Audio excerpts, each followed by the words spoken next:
नमस्कार, मी डॉक्टर परिणिता शुभदा रघुवीर. गिरवाण भारती या चॅनलमध्ये तुम्हा सगळ्यांचं स्वागत.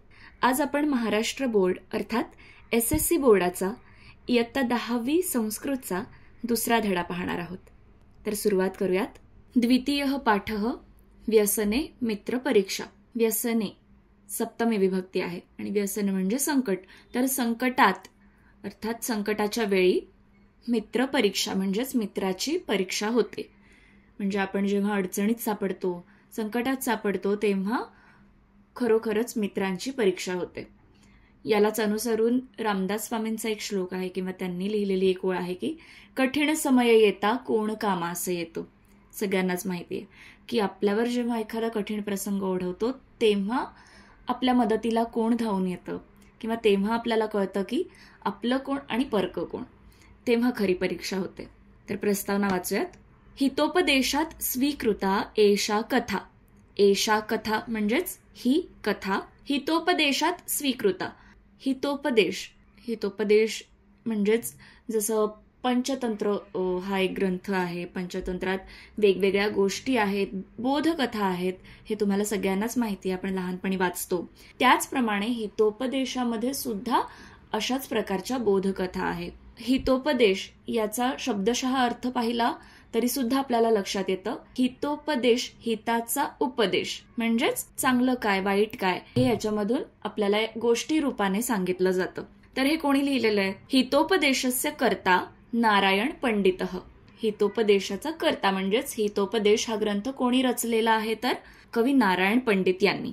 हितोपदेशस्य चत्वारः विभागाः सन्ति. हितोपदेशाचे चत्वारः म्हणजेच 4 विभाग आहेत. ते कोणकोणते? मित्रलाभः, सुहृदभेदः, सुहृद म्हणजेच मित्रच, विग्रहः आणि संधिः. अर्थात मित्रलाभ म्हणजेच फ्रेंडशिप होणे, सुहृदभेदः, सुहृद म्हणजेच मी म्हटलं मित्र, तर त्यांच्यात भेदः म्हणजेच त्यांच्यात भांडण होणं, विग्रहः म्हणजेच त्यांच्यात ताटातूट होणं आणि संधी म्हणजेच पुन्हा एकत्र येणं. असे हे 4 विभाग हितोपदेशामध्ये आहेत. ग्रंथेस्मिन् पशुपक्षिणां कथा माध्यमेन नीतिवचनानी बोधितानी. ग्रंथेस्मिन् म्हणजेच ग्रंथे अस्मिन्, अस्मिन् ग्रंथे म्हणजेच या ग्रंथामध्ये पशुपक्षिणां कथा माध्यमेन, पशुपक्ष्यांच्या कथांच्या माध्यमाने किंवा त्या कथांच्या माध्यमातून नीतिवचनानी बोधितानी, नीतिवचनांचा बोध केलेला आहे. म्हणजेच चांगल्या वाईटातला फरक आपल्याला सांगितलेला आहे, दर्शवलेला आहे. अस्ति एकम चंपकम नाम अरण्यम. एक चंपक नावाचं अरण्य, अरण्य म्हणजे जंगल असतं. अरण्ये चित्रांगो नाम मृगः एकाक्षो नाम काकश्च स्नेहेन निवसतः स्म. अरण्ये सप्तमी विभक्ती. जंगलामध्ये चित्रांगो, चित्रांगो जेव्हा ओकारांत शब्द असतो म्हणजे चित्रांगो, एकाक्षो हे ओकारांत शब्द आले, तिथे खरं तर काय असतं? विसर्ग असतो. म्हणजेच तो शब्द खरं तर चित्रांगः आणि एकाक्षः असे आहेत ते शब्द. त्यामुळे जंगलामध्ये चित्रांग नावाचं मृगः म्हणजे हरिण, एकाक्षो नाम काकः अधिक च आणि एकाक्ष नावाचा कावळा, स्नेहेन निवसतः स्म. स्नेह म्हणजेच प्रेम, प्रेमाने राहत असत. स्म, स्म हा शब्द भूतकाळ दर्शवतो. एकदा चित्रांगः वने भ्रमन् केनापि शृगालेन अवलोकितः. एकदा काय होतं? वने भ्रमण चित्रांगः म्हणजे जंगलामध्ये फिरणाऱ्या हरणाला केनापि, केन अधिक अपि, कोणी एक किंवा कोण्या एका शृगालेन अवलोकितः. शृगालः म्हणजेच कोल्हा आणि शृगालेन ही तृतीया विभक्ती आली म्हणून कोण्या एका कोल्ह्याने अवलोकितः म्हणजे पाहिलं. तर एकदा जंगलात फिरणाऱ्या हरणाला कोण्या एका कोल्ह्याने पाहिलं. क्षुद्रबुद्धी ही नाम सहशृगालः स्वार्थ हेतूना मृगेण सह मित्रताम ऐच्छत. तर ज्याप्रमाणे हरणाचं नाव काय दिलं इथे? चित्रांगः. कावळ्याचं नाव काय आहे? एकाक्षः. त्याचप्रमाणे कोल्ह्याला सुद्धा काय नाव दिलेलं इथे? क्षुद्रबुद्धी. खरं तर ही जी त्यांची नावं आहेत ती त्यांचे समानार्थी शब्द आहेत किंवा त्यांच्यामधले असलेले त्यांची वैशिष्ट्य आहेत. जसं की हरणाला नाव दिलंय चित्रांगः. का? तर त्याच्या अंगावर चित्र, चित्र म्हणजेच ठिपके असतात, बरोबर आहे, म्हणून त्याला चित्रांग सुद्धा म्हटलं जातं. एकाक्ष, कावळ्याला काय म्हटलंय? एकाक्ष. का? कारण असं म्हटलं जातं की कावळा एकाच डोळ्याने पाहू शकतो, म्हणून त्याला एक अक्ष, अक्ष म्हणजे डोळा, म्हणून त्याला एकाक्ष हे नाव दिलेलं आहे. तर कोल्ह्याला काय नाव दिलंय? क्षुद्र बुद्धी. क्षुद्र म्हणजे अतिशय कमी प्रतीचा, खालच्या दर्जाचा. तर कोल्हा कसा आहे आपल्याला सगळ्यांनाच माहिती, आपण लहानपणापासूनच गोष्टी वाचतो की लबाड कोल्हा, धूर्त कोल्हा. तर तो नेहमी कपटी किंवा वाईट विचारच करत असतो कोणाच्याही बाबतीत, म्हणून क्षुद्र बुद्धी असं त्याला नाव दिलेलं आहे. तर क्षुद्र बुद्धी नावाचा तो कोल्हा स्वार्थ हेतूना म्हणजे स्वार्थ हेतूने मृगेणसह मित्रताम ऐच्छत, त्या हरणासोबत तो मैत्री करू इच्छित होता. म्हणजे पुन्हा इथे सुद्धा तेच आहे की तो काहीतरी त्याचा स्वार्थी हेतू इथेही आहेच. अस्तंगते सवितरी क्षुद्रबुद्धी मृगेण सह मृगस्य निवासस्थानम गतः. अस्तंगते सवितरी. सवितरी या शब्दाचं प्रातिपदिक रूप काय आहे? तर तुम्हाला जर आठवत असेल मातरी, पितरी याप्रमाणेच सवितरी हा शब्द आलाय. अर्थात सवितृ, ऋकारांत शब्द आहे सवितृ, ज्याचा अर्थ होतो अर्थात सूर्य, आणि त्याची सप्तमी विभक्ती आहे. आणि अस्तंगते सवितरी म्हणजेच सूर्य अस्ताला जातानाच्या वेळी म्हणजे सूर्यास्ताच्या वेळी क्षुद्रबुद्धी मृगेणसह म्हणजे तो कोल्हा हरणासोबत मृगस्य निवासस्थानम गतः, हरणाच्या घरी किंवा हरणाच्या राहत्या ठिकाणी गेला. मृगशृगालव दृष्ट्वा काको वदत.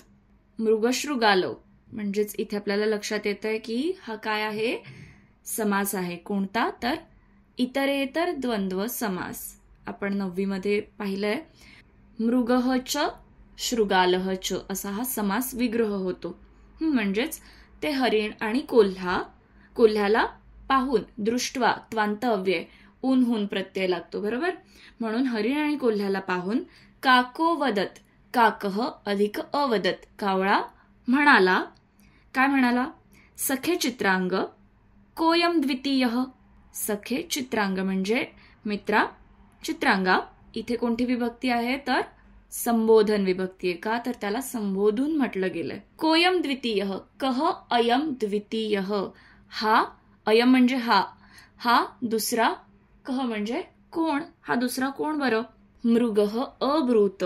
हरिण म्हणालं जंबुकोयम, जंबुकः अधिक अयम, हा कोल्हा आहे. आता हा आणखीन एक कोल्ह्यासाठी आणखीन एक समानार्थी शब्द आलाय, शृगालः तसंच जंबुकः. हा कोल्हा आहे. अस्मत् सख्यम इच्छती, अस्मत् अधिक सख्यम इच्छती, आपल्यासोबत मैत्री करू इच्छितो. सख्य म्हणजे मैत्री. काकः उपादिशत, कावळ्याने उपदेश केला. अकस्मादागंतुना सह मित्रता न युक्ता. अकस्मात अधिक आगंतुना सह म्हणजेच अकस्मात म्हणजे अचानक आणि आगंतुना म्हणजे आलेल्या सोबत. आगंतुक हा मराठीत सुद्धा शब्द आहे की आगंतुकासारखा आला एखादा पाहुणा म्हणजे अचानक आला बाबा. अचानक आलेल्या सोबत मित्रता न युक्ता, मैत्री करू नये. तद आकर्ण्य, तद अधिक आकर्ण्य, जंबुकः सकोपम आह. आकर्ण्य लबंत अव्यय. ते ऐकून तो कोल्हा सकोपम, कोप म्हणजे राग, सकोपम म्हणजे रागाने, आह हे ब्रू या धातूचं रूप आहे आणि ब्रू म्हणजे बोलणे, म्हणून आह म्हणजेच म्हणाला, बोलला. ते ऐकून कोल्हा रागाने म्हणाला, मृगस्य प्रथम दर्शने भवानपि अपरिचितः एव आसीत. म्हणजे ते हरिण जेव्हा तुम्हाला पहिल्यांदा भेटलं तेव्हा भवान अपि, आपण सुद्धा, अपरिचितः एव आसीत, अपरिचितच होतात म्हणजे नवीनच होतात, अनोळखी होतात. म्हणजे जेव्हा केव्हा हरणाची आणि कावळ्याची भेट झाली असेल पहिल्यांदा तेव्हा सुद्धा तुम्ही अनोळखीच होता असाल ना, असं म्हणणं आहे त्याचं.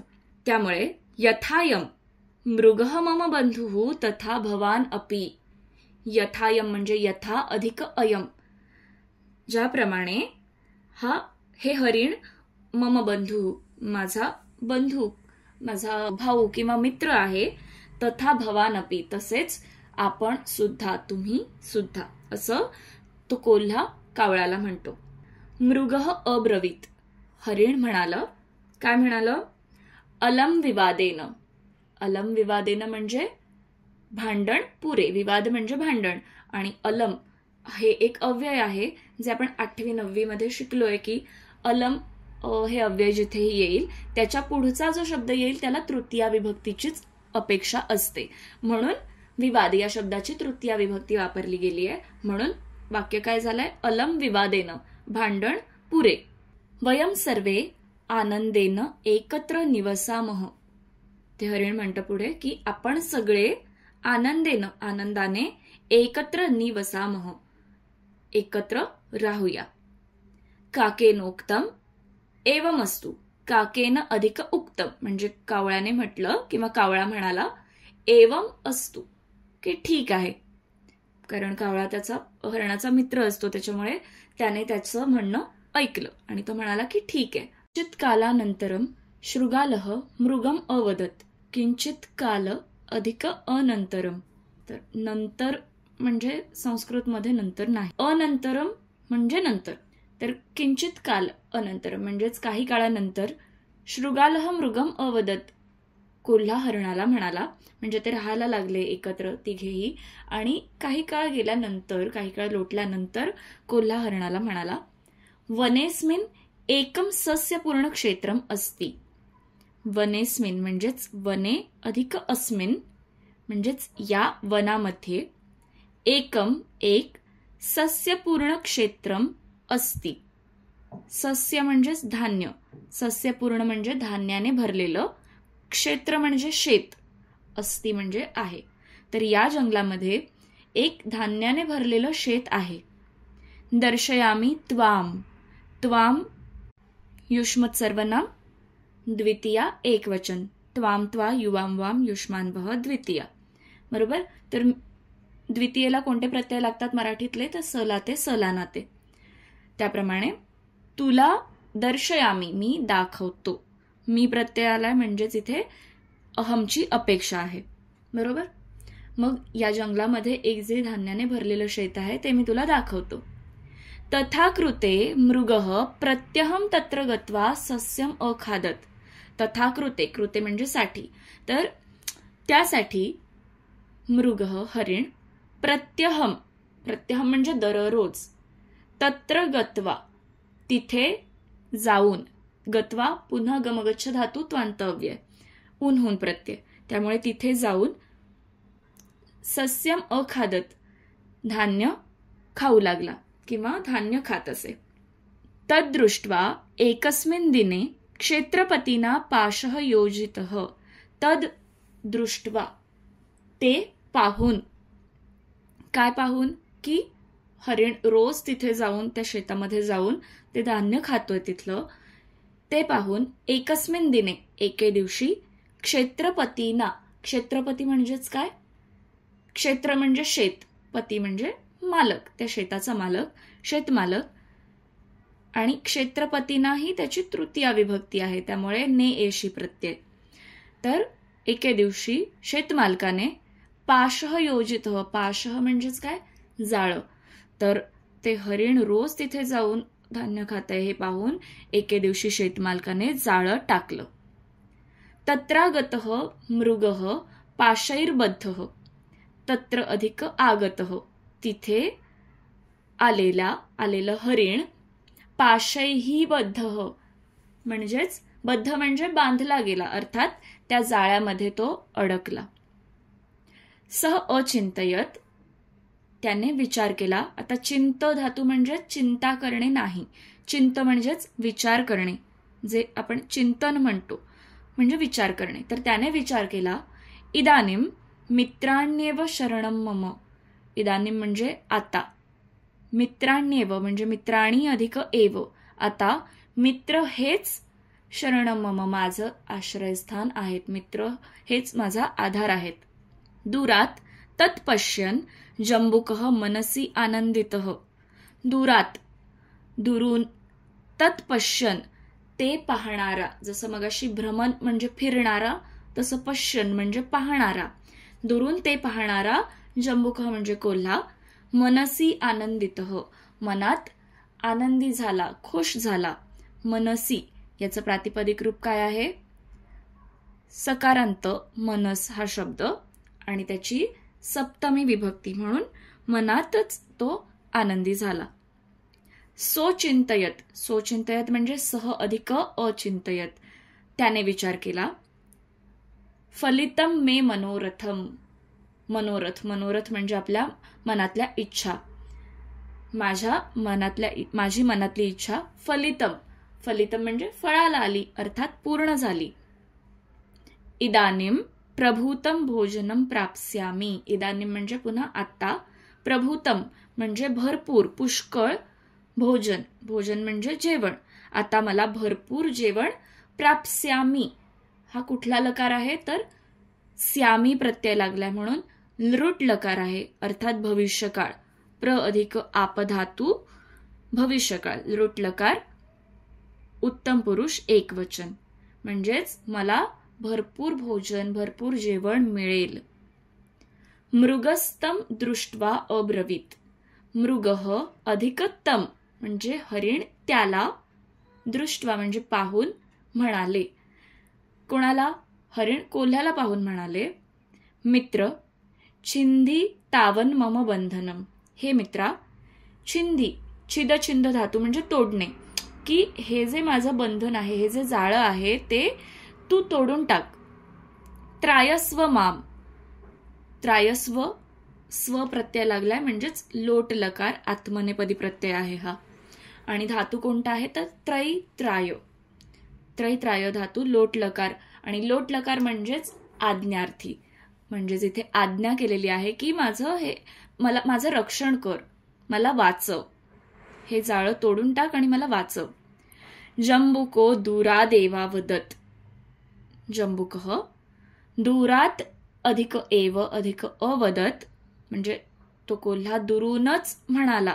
काय म्हणाला? मित्र, हे मित्रा, दृढोयम बंध हो, हे जे बंध आहे, हे जे जाळं आहे ते अतिशय अयम दृढ, हे अतिशय दृढ आहे, अतिशय घट्ट आहे, ते तुटू शकत नाहीये. स्नायू निर्मितान पाषाणेतान कथम वा व्रत दिवसे स्पृशामी, आणि स्नायूंनी निर्माण केलेलं पाषाण अधिक एतान या जाळ्याला कथम, कथम म्हणजे कसं काय, व्रत दिवसे स्पृशामी, व्रत म्हणजे उपवास, उपवासाच्या दिवशी मी कसा बरं स्पर्श करू. आता हे लॉजिकल आहे का? कोल्हा कसा आहे? मांसाहारी आहे, तर त्याचा उपवास असेल का? आणि स्नायूंनी म्हणजेच मांसाने तयार केलेलं जे जाळं आहे त्याला मी तोंड लावणार नाही, त्याला मी स्पर्श करणार नाही, असं त्याचं म्हणणं आहे. तर हे लॉजिकल नाहीये बिलकुल पण, म्हणजेच तो इथेही त्याला फसवतोय, कारण त्याची जी इच्छा होती ती इथे पूर्ण झाली आहे. त्याला खरं तर त्याचं मांस खायचंय, त्याला हरणाला खाऊन टाकायचंय. इत्युक्त्वा, तर हे सांगून, हे कारण सांगून की हे जाळं खूप दृढ आहे आणि माझा उपवास आहे, त्याच्यामुळे हे जे मांसाने तयार केलेलं जाळं आहे ते त्याला मी कसा स्पर्श करू, हे कारण देऊन सह समीपमेव वृक्षस्य पृष्ठतः म्हणजे तो जवळच असलेल्या झाडाच्या पाठी निभृतम स्थितः लपून बसला. प्रदोषकाले मृगमन्विषण काकस्तत्रोपस्थितः, प्रदोषकाले म्हणजेच सूर्यास्ताच्या वेळी म्हणजेच संध्याकाळी, मृगम अधिक अन्विषण हरणाला शोधणारा, काकः तत्र उपस्थितः कावळा तिथे आला. मृगम तथाविधम दृष्ट्वा स उवाच, हरणाला तथाविधम म्हणजे तशा प्रकारे, दृष्ट्वा म्हणजे पाहून, स उवाच तो म्हणाला. सखे किम एतत, कि मित्रा, किम अधिक एतत काय हे.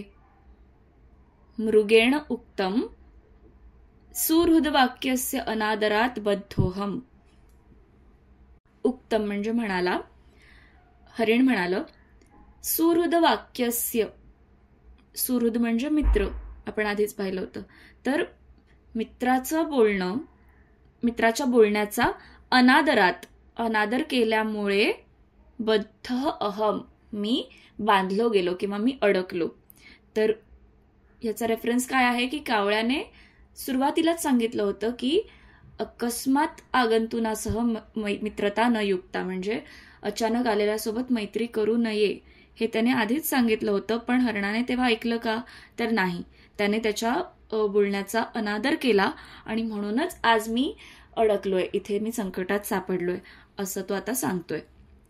उक्तम च, आणि तो पुढे म्हणाला काय? सुहृदाम हितकामानाम यह शृणोति न भाषितम विपत सन्निहिता तस्य स नरः शत्रुनंदनः. आता हा श्लोक खूप लक्षपूर्वक आहे का की सुहृदाम हितकामानाम भाषितम म्हणजे आपल्या मित्रांच्या हिताचं बोलणं. यह शृणोती न, यह न शृणोती म्हणजेच काय? जो ऐकत नाही. आपल्या मित्रांच्या किंवा आपल्या जवळच्या माणसांच्या हिताच्या गोष्टी, त्यांनी सांगितलेल्या 4 चांगल्या गोष्टी जो ऐकत नाही. विपत सन्निहिता तस्य, तस्य म्हणजे त्याच्या, सन्निहिता म्हणजे जवळ, त्याच्याजवळ काय येतं तर विपत.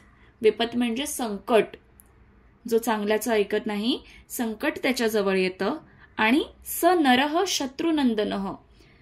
स नरः, नरः म्हणजे कोणतीही व्यक्ती, तर तो व्यक्ती कसा असतो? शत्रुनंदनः, शत्रूला आनंद देणारा असतो. तो आपल्या माणसांचं चांगलं ऐकत नाही, चांगल्या गोष्टी ऐकत नाही आणि स्वतः संकटात सापडतो. आणि त्यामुळे काय होतं? अर्थातच आपल्या शत्रूंना आनंद होतो. तर अशा व्यक्ती शत्रूला आनंद देणाऱ्या ठरतात. काकः अब्रूत, कावळा म्हणाला. स वंचकः क्वास्ते, वंचकः म्हणजे लबाड, तो लबाड कुठे आहे? मृगेणोक्तम, हरिण म्हणालं. मन मांसार्थी तिष्ठत्यत्रैव, मन मांसार्थी म्हणजे माझ्या मांसासाठी, अर्थी अर्थ म्हणजे साठी, माझ्या मांसासाठी, तिष्ठती अत्र एव, अत्र म्हणजे इथे, एव म्हणजे च, इथेच तिष्ठती म्हणजे थांबलाय. काकः उक्तवान, कावळा म्हणाला. उपायस्तावत चिंतनीयः, उपायः अधिक तावत, तोपर्यंत आपण काहीतरी उपाय विचार करू, काहीतरी उपाय शोधू याच्यावर. अथ प्रभाते क्षेत्रपतीर लगुडहस्तः आगच्छन काकेनावलोकितः. अथ म्हणजे नंतर, प्रभाते सकाळी, क्षेत्रपतीही, लगुडहस्तः म्हणजे तो शेतमालक, लगुड म्हणजे लाकूड, हस्त म्हणजे हातात, तर हातात लाकूड किंवा लाकडाची काठी घेऊन आलेला, आगच्छन घेऊन आलेला शेतमालक, काकेन अवलोकितः कावळ्याने पाहिलं. म्हणजे ही सगळी स्टोरी झाली. संध्याकाळी तो अडकला गेला, बरोबर आहे. संध्याकाळी तो कावळा तिथे आला. पुन्हा अख्खी रात्र गेली की त्यांनी विचार केला तोपर्यंत काय करायचं. आणि सकाळी जेव्हा तो शेतमालक हातात काठी घेऊन आला तेव्हा ते कावळ्याने पाहिलं. तमालोक्य काकेन उक्तम, तम आलोक्य त्याला पाहून, काकेन उक्तम कावळा म्हणाला. सखे मृग, हे मित्रा, त्वम आत्मानम मृतवत संदर्शय, तू आत्मानम म्हणजे स्वतःला, मृतवत म्हणजे मेल्यासारखं, संदर्शय दाखव, तू स्वतःला मेल्यासारखं दाखव अगदी. वातेन उदरम म्हणजे वातेन उदरम पूरयित्वा, वात म्हणजे वारा, तर उदर म्हणजे पोट, तर पोटात हवा पूरयित्वा भरून, पादान स्तब्धीकृत्य तिष्ठ, पादान म्हणजे दोन्ही पाय, स्तब्धीकृत्य स्तब्ध करून, तिष्ठ तसाच पडून राहा. मेल्यानंतर काय होतं? पोट फुगतं वगैरे, तर मग तू काय कर, त्याप्रमाणेच पोटात हवा भरून ठेव आणि पाय अतिशय स्तब्ध निश्चल ठेवून तसाच पडून राहा. यदाहम शब्दम करोमी म्हणजे यदा अहम, यदा तदा म्हणजे काय? जेव्हा तेव्हा, तर जेव्हा मी आवाज करेन तेव्हा, त्वम उत्थाय तू उठून, सत्वरम पलायुष्यसे तू उठून लगेच, त्वरा म्हणजे घाई, लगेचच पलायुष्यसे पळून जाशील. श्यसे प्रत्यय आहे म्हणजेच लृट लकार अर्थात भविष्यकाळ, म्हणून तू उठून लगेच पळून जाशील. तर त्याने काय सांगितलं? त्याने त्या शेतमालकाला येताना पाहिलं, त्याने हरणाला आयडिया दिली की तू स्वतःला अगदी मेल्यासारखं दाखव, की त्याला वाटलं पाहिजे की हा हरिण मेलेलाच आहे, आणि पोटात हवा भरून तसाच निश्चित पडून राहा. आणि त्याने जेव्हा जाळं तो काढेल तेव्हा मी आवाज करेन आणि माझा आवाज आल्याबरोबर तू लगेचच पळून जाशील. मृगस्तथैव स्थितः, मृगः तथा एव स्थितः, हरिण अगदी तसंच पडून राहतो. क्षेत्रपतीना मृगः आलोकितः उक्तः च, त्या शेतमालकाने हरणाला पाहिलं, उक्तः च आणि म्हणाला, आहा स्वयंमृतोसी, अरे स्वतःच मेलास. आणि असं म्हणून सह मृगम बंधनात व्यमुंचत, त्याने काय केलं, आता त्याला वाटलं की हा मेलाच आहे, तर मग त्याने ते जाळं काढायला सुरुवात केली आणि बंधनात व्यमुंचत, त्या जाळातून त्याची सुटका केली. ततः, तेव्हा काक शब्दम श्रुत्वा, तेव्हाच काय केलं, अर्थात कावळ्याने आवाज केला आणि कावळ्याचा तो आवाज ऐकून, श्रुत्वा म्हणजे ऐकून, मृगः सत्वरम पलायितः, हरिण लगेचच पळून गेलं. तम उद्दिश्य क्षेत्रपतीना क्षिप्तेन लगुडेन शृगालस्तावत हतः, तम उद्दिश्य म्हणजे त्याला उद्देशून, उद्दिश्य हा लेबंतव्य आलाय म्हणून ऊन प्रत्यय लागलाय, तर त्याला अर्थात हरणाला उद्देशून त्या शेतमालकाने काय केलं, लाकूड फेकून मारलं किंवा ती लाकडाची काठी फेकून मारली. तर क्षिप्तेन लगुडेनं, त्या फेकलेल्या काठीने, शृगालह तावत हतः, कोण मेलं, हतः म्हणजे मेला, कोण मेला, तर तिथे लपून बसलेला जो कोल्हा होता तो त्या काठीच्या फटक्याने मेला. म्हणजेच इथे आपल्याला काय लक्षात येतंय, कोल्ह्याने खरं तर स्वार्थी हेतूने हरणाशी मैत्री केली, सगळा प्लॅन केला की पुढे जाऊन त्याला ते शेत दाखवायचं, तिथे गेला की तो शेतमालक त्याला जाळ्यात अडकवेल आणि त्याला मारून टाकेल आणि मग त्या हरणाचं जे मांस आहे ते आपल्याला खायला मिळेल. हा सगळा प्लॅन स्वार्थी हेतूने कोल्ह्याने केला. पण शेवटी काय झालं, हरिण वाचलं आणि कोल्हा मात्र मेला. म्हणजेच आपण दुसऱ्याचं जेव्हा वाईट विचार करतो, दुसऱ्याचं वाईट चिंततो, तेव्हा आपलंच कुठेतरी वाईट होतं. आणि हाच बोध हा आणि याहीपेक्षा आणखीन एक म्हणजे तो जो श्लोक आहे तोही एक बोध आहे या धड्याचा, की आपल्या माणसांच्या हिताच्या गोष्टी जो ऐकत नाही तो संकटात सापडतो. जसं की आपण सुद्धा बऱ्याचदा आपल्या आईवडिलांनी, आपल्या मोठ्यांनी, शिक्षकांनी सांगितलेल्या हिताच्या गोष्टी आपण ऐकत नाही आणि नंतर जाऊन आपण कुठेतरी संकटात सापडतो, फसतो. तर मग हेच या धड्यातून सांगायचंय. तरी सुद्धा यामध्ये तुम्हाला आणखी काही डाऊट्स असतील किंवा इतर काही गोष्टी किंवा काही कॉन्सेप्ट जर तुम्हाला कळत नसतील आणि त्या मी या चॅनलद्वारे एक्सप्लेन कराव्यात असं जर वाटत असेल तर मला कमेंट बॉक्समधून कमेंट करून नक्की कळवा.